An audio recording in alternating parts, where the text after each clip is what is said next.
They said Florida fell fast. That's a lie. It was planned. Roadblocks, signals, silence.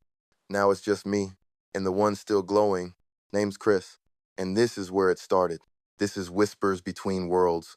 We upload daily. Zombie Chronicles, Florida. Chapter 1, Sand, Sunday, and Screams. I took the job because I thought it'd be easy. Sit in a tower, scan the shoreline, maybe blow a whistle now and then. South Beach lifeguard sounds like peace. Clean air, sunlight, girls in bikinis, and just enough noise to drown out what I brought back from over there. For a while, it worked. I'd watch the waves, time my breathing with the tides, pretend the beach was all there was. The sun would bake my skin till my thoughts turned soft. I even slept through the night a few times. That was a win for me. Then came the Friday, everything changed. The heat hit different that day, sticky and aggressive, like it had teeth. The sand shimmered so bright you'd think the beach was lit from underneath. Spring break was in full swing.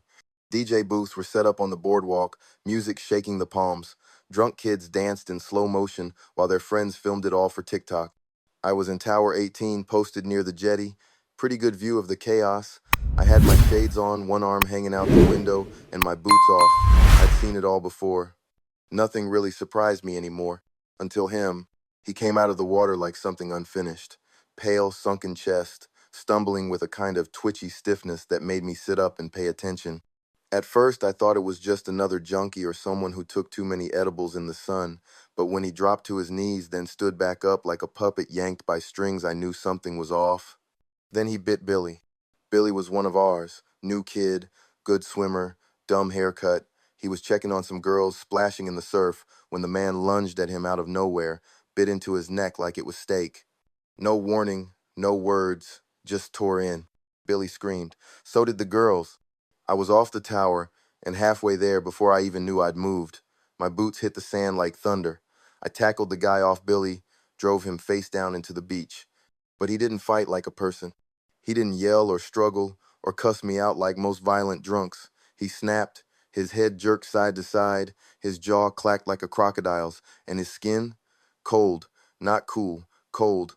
He bit me too. Caught my forearm during the scuffle.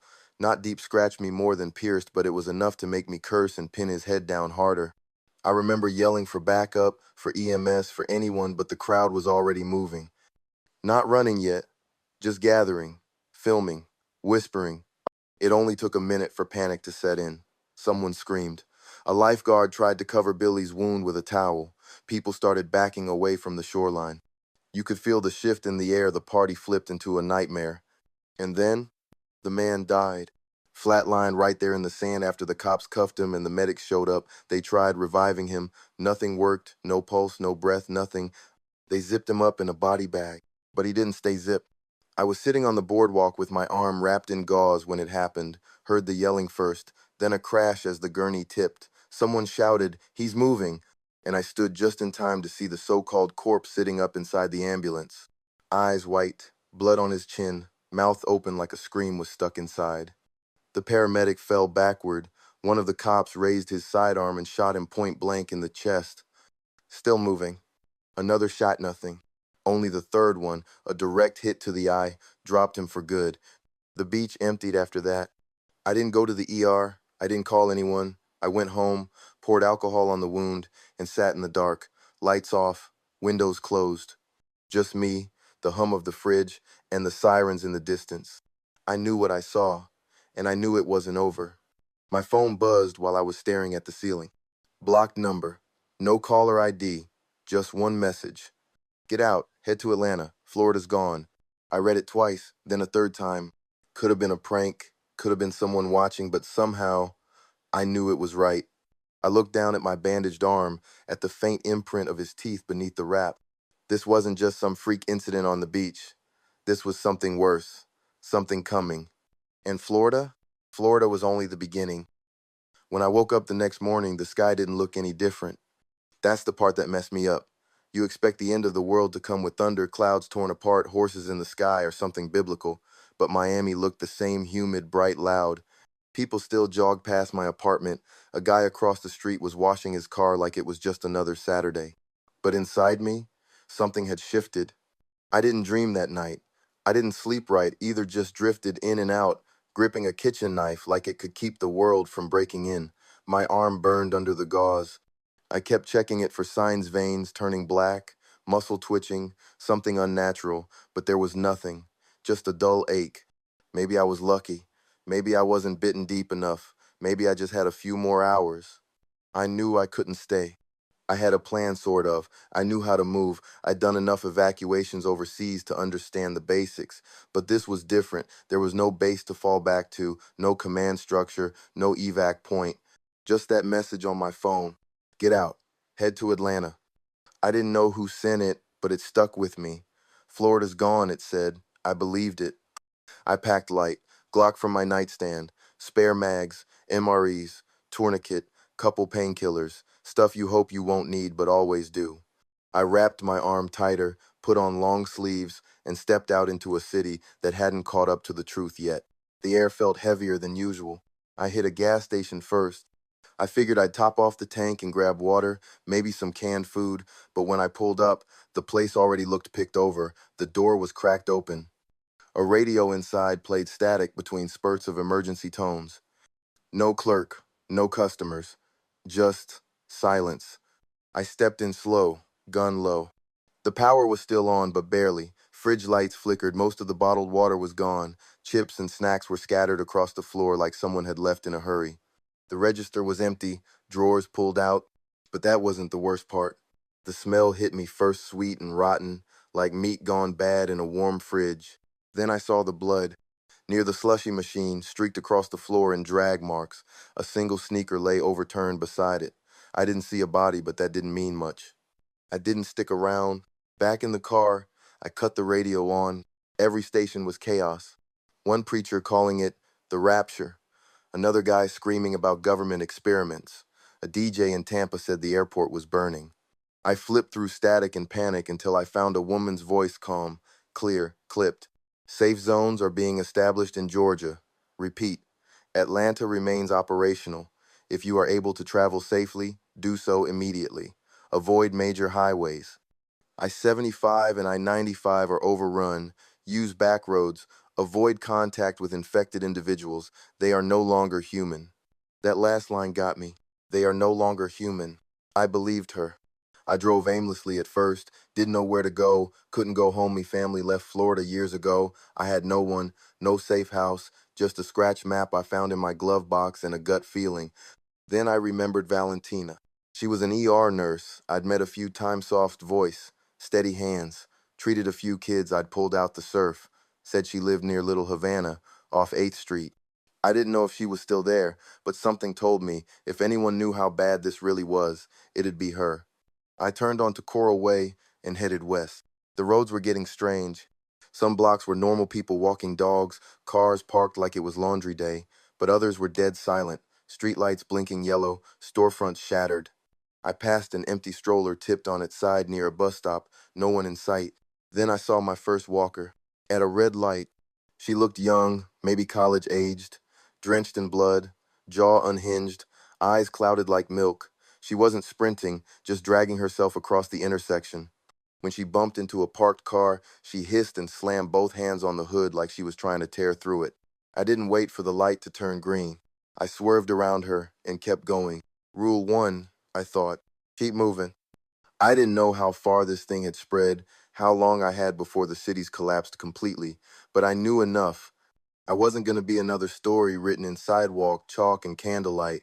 I was getting out, and if Atlanta was the last place standing, then I'd see it for myself, alive or undead. Valentina's building looked half asleep. It was a beige concrete box near Little Havana, 3 stories tall with iron balconies that looked like they were added as an afterthought, the kind of place where the rent was cheap but the neighbors were loud. I parked a block away behind a landscaping van and walked the rest. I didn't want to be seen driving. People were jumpy, and jumpy people shoot first. Her street was quiet, too quiet. No kids playing, no music, just a slow, warm breeze rattling a for rent sign on a chain link fence. Somewhere a dog barked, but it didn't sound close. Most of the windows were shut tight, blinds drawn, like the whole street was holding its breath. I knocked on her door twice, nothing. Then I knocked once more, harder. The door opened a crack. A sliver of light, a shadowed eye, a whisper. Chris? I nodded. Yeah, you good? She hesitated for a second, then unlatched the door and pulled me inside. The place was small, clean, dimly lit, no television, no music, just the steady hum of an old fridge and the faint smell of antiseptic. She had a go bag by the door. Good sign. Valentina looked tired but alert. Her scrubs were wrinkled and her hair was pulled back in a loose knot. She had a bandage on her left hand and a blood stain on her sleeve that looked at least a day old. You got bit? She asked, eyes going straight to my wrapped arm. Scratched, I said. Barely broke skin. She stared a second longer, then nodded. Sit. She peeled the bandage off carefully. Her fingers were steady, but I could tell she was watching for signs of discoloration, swelling, twitching, anything that said I was next. Nothing looked out of the ordinary. That's clean, she said finally. Lucky. I know. I looked around the apartment while she rewrapped it. There were medical supplies stacked neatly in crates by the wall bandages, gloves, saline, antibiotics. Some of it looked military grade. She must have cleaned out the clinic before things got bad.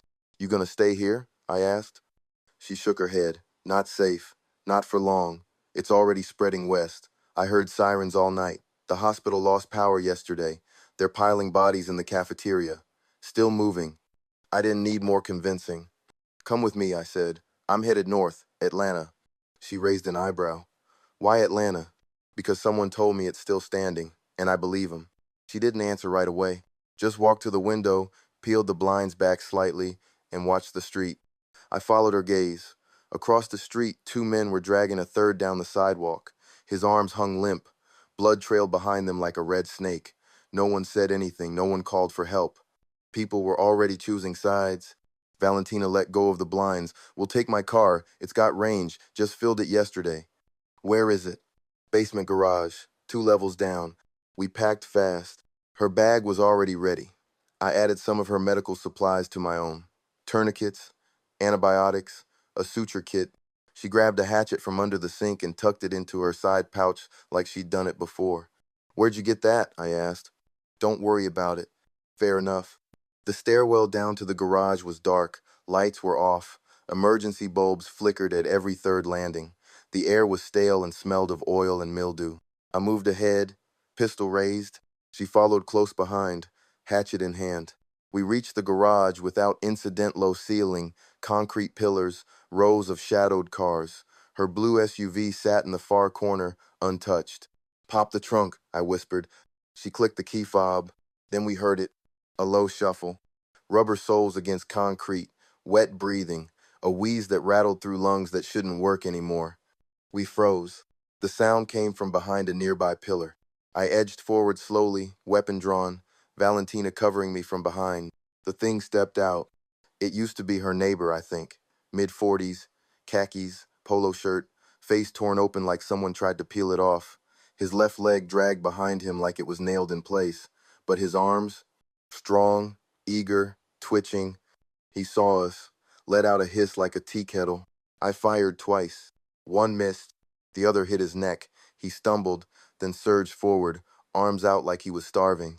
Valentina stepped up and buried the hatchet in his skull. The body dropped hard. Neither of us spoke. We just grabbed the bags, slammed the trunk, and got in the car. She started the engine. I checked the mirrors. No more movement, just us and a dead man bleeding into the oil stains. We pulled out slow and headed for the ramp. The city above didn't know it yet, but Miami was already dead. We didn't say much after we left the garage. Valentina drove. I rode shotgun, watching the mirrors like a hawk. My hand stayed near the Glock the whole time.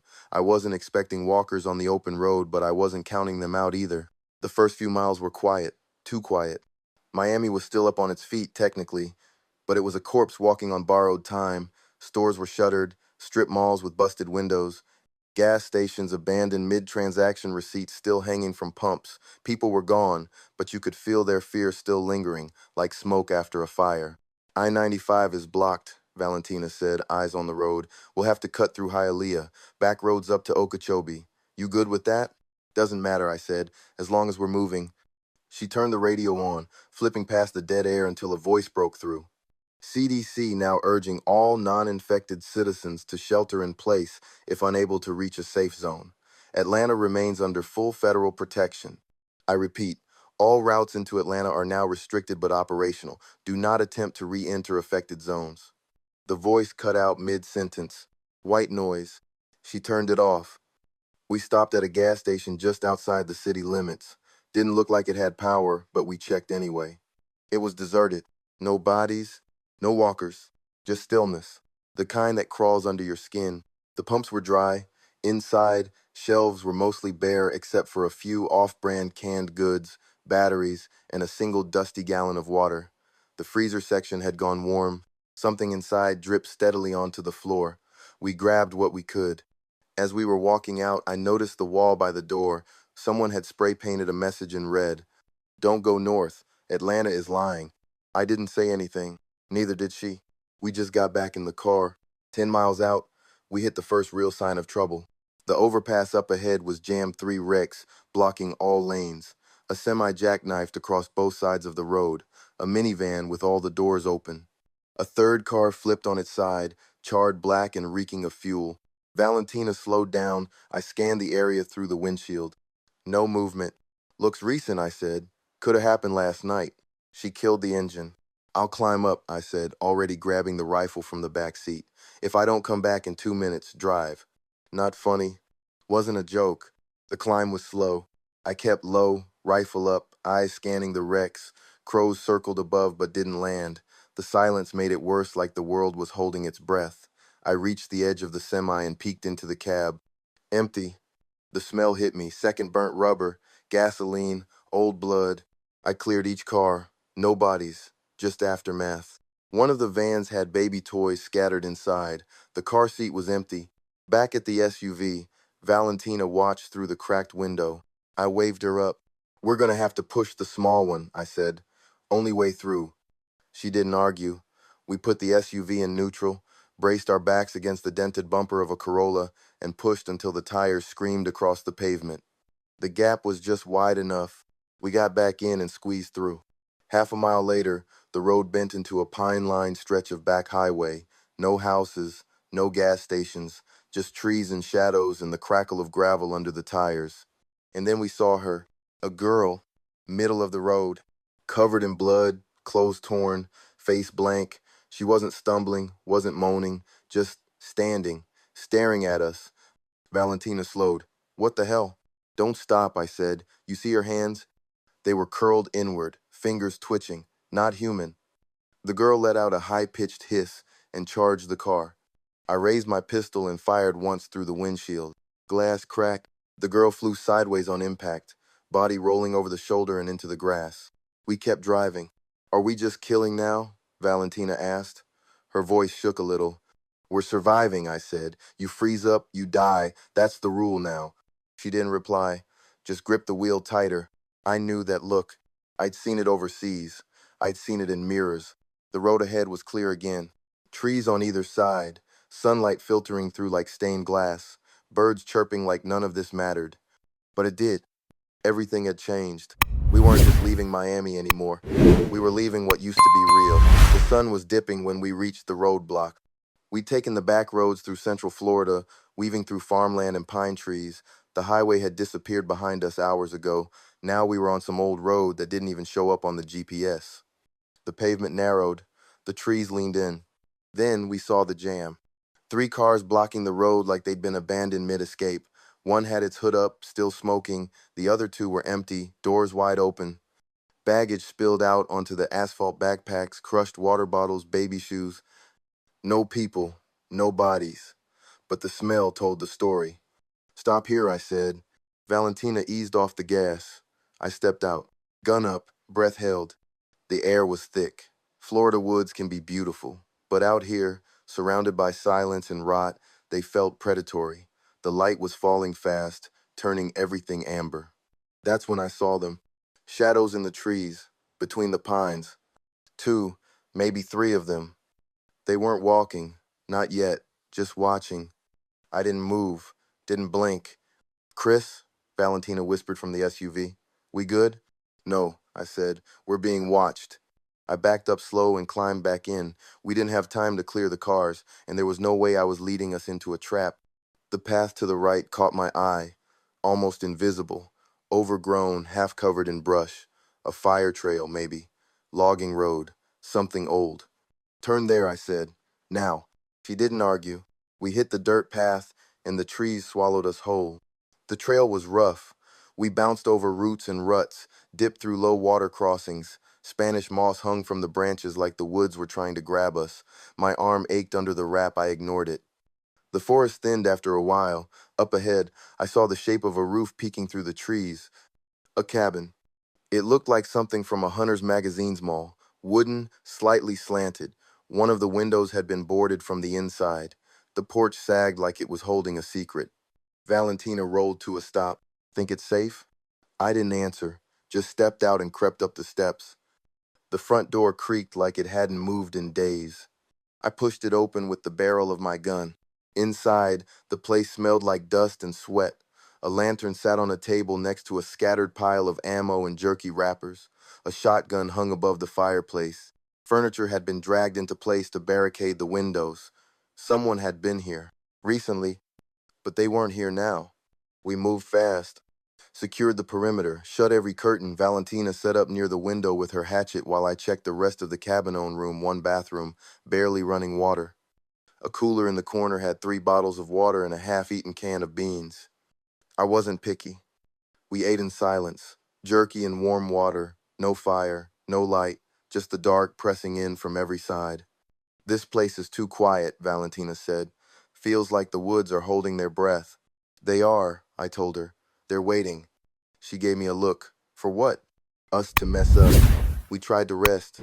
I took first watch, Saturday near the door, with the shotgun across my lap and my pistol at arm's reach. Outside, the woods moved in slow motion. The moon broke through the trees in streaks.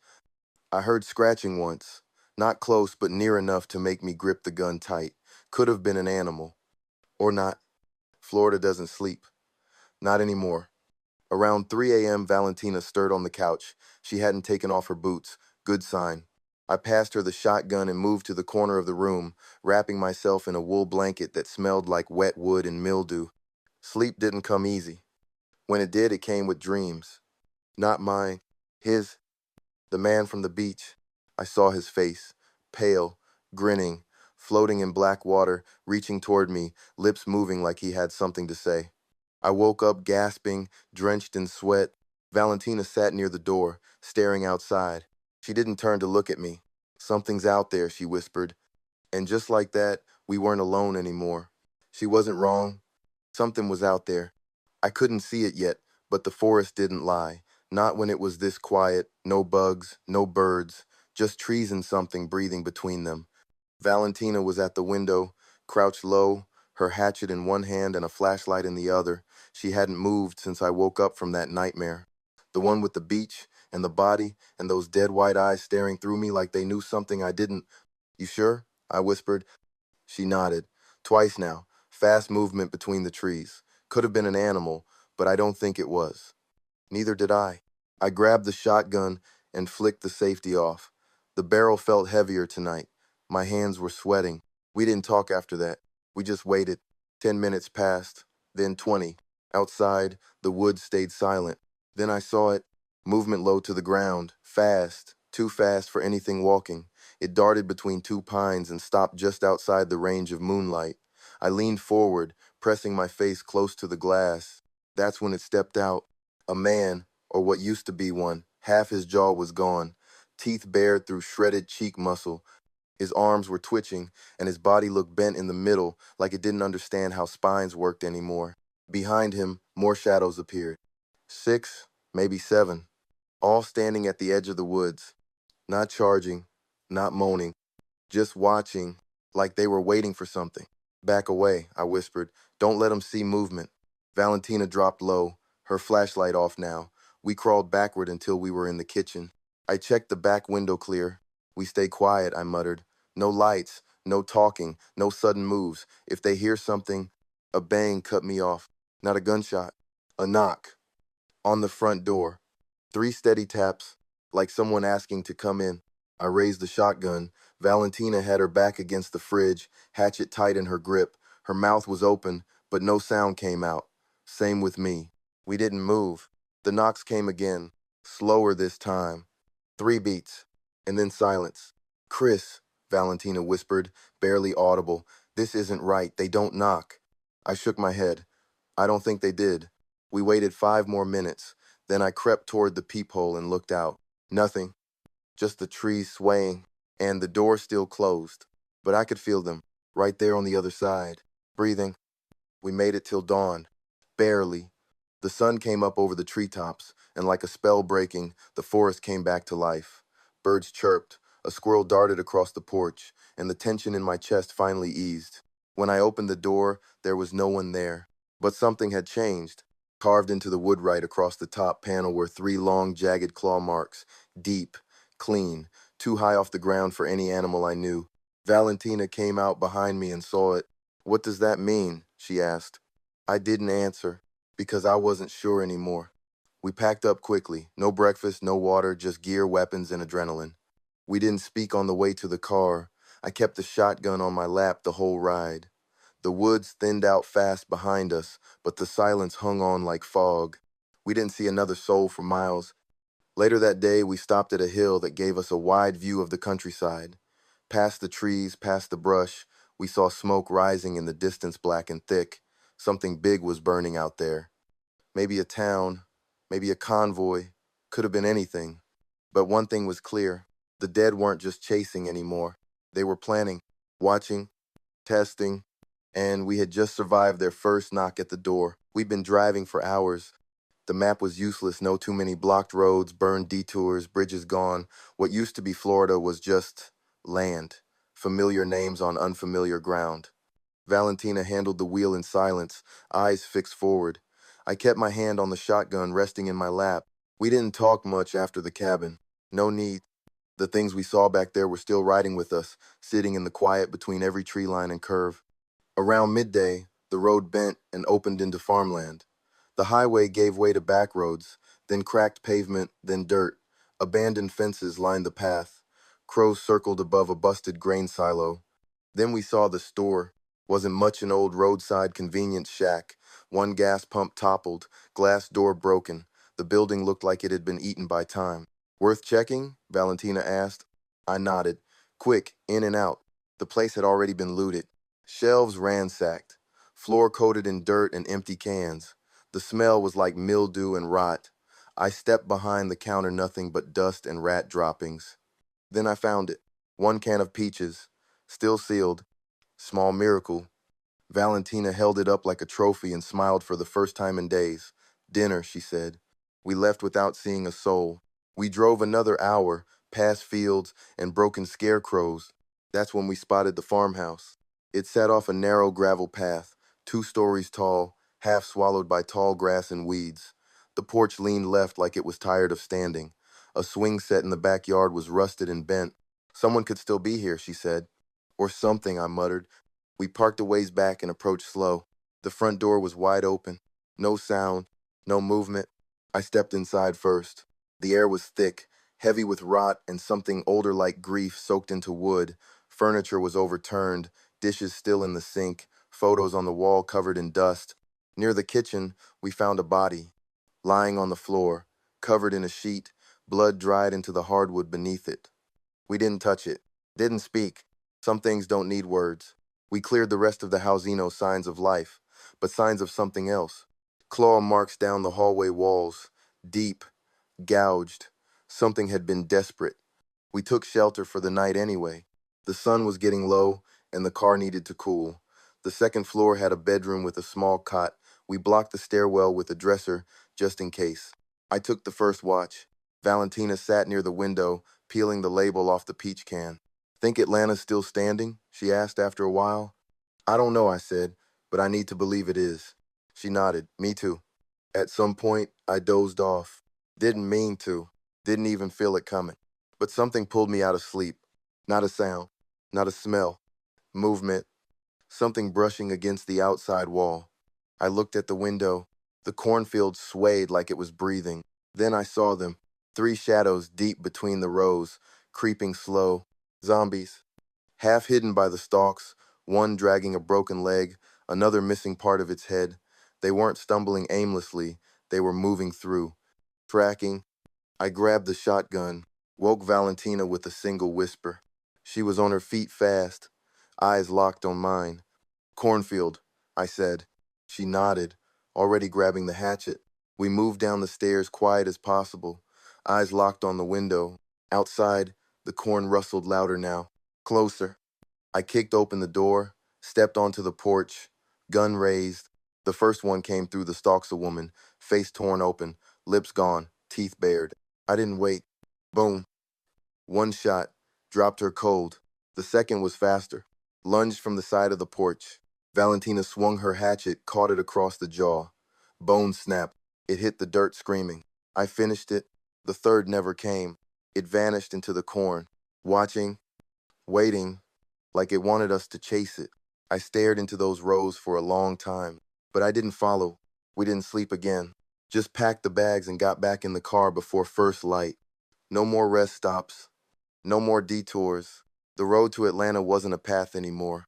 It was a test, and most people were failing. We drove for 2 hours without saying a word. The cornfields faded behind us, swallowed by dust and heat.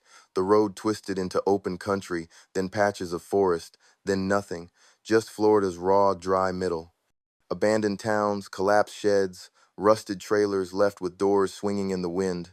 The kind of places the apocalypse forgot to warn. Valentina didn't ask what I saw in the corn. She knew better. Some things are best left in the dark. By noon, we were low on gas and lower on patience. We came up on a burned-out gas station roof caved in, a melted pickup still parked at Pump 2. But beyond it, down a dirt trail, I spotted a column of smoke. Black, slow, deliberate. Campfire, I muttered. Or a trap, Valentina said. Everything's a trap now. Still, we checked it out. It was a small rest stop used to be a picnic area off a scenic trail. The benches were cracked and overgrown, but the fire was fresh. Someone had stacked stones and built a cooking rack out of scrap metal. There were four of them. 3 adults, 2 men, and a woman and a boy, maybe 10. The men were armed, one with a hunting rifle, the other with a crowbar. The woman clutched the boy like she'd lose him if she blinked. They saw us coming and stood fast. So did we. Valentina held up a hand. We're not looking for trouble. One of the men stepped forward, tall, red beard, eyes like a cornered animal. You armed? Always, I said. He nodded. Good, that means you're not stupid. We traded stories, kept it surface level. They were from Naples. Tried heading south when the cities burned. Didn't make it. Been camping out ever since, avoiding highways and praying for rain. You headed north? The woman asked. Atlanta, Valentina said. If it's still standing. The red-bearded man grunted. That's the lie they keep feeding folks. Nobody gets in. Convoys are getting turned around at the perimeter. How do you know? I asked. He looked away. Because we tried. Silence followed. They shared some boiled rice with us. It was gritty, probably made with creek water, but warm. The kid stared at me the whole time. Big eyes, hollow cheeks. What's his name? I asked. The woman answered. Luis. Luis didn't speak, just kept staring. Then he raised his hand and pointed behind me. I turned, fast, out in the woods, between 2 trees. I saw it. A walker, just one, still, watching. Its head was cocked, like it was confused or curious. Then it stepped back into the trees and vanished. We didn't wait for more. We packed up and headed out. The others stayed behind, said they knew how to move quiet. I wasn't sure they'd last the night. But you can't save everyone. We barely saved ourselves. Back on the road, the silence came back. Eventually, Valentina spoke.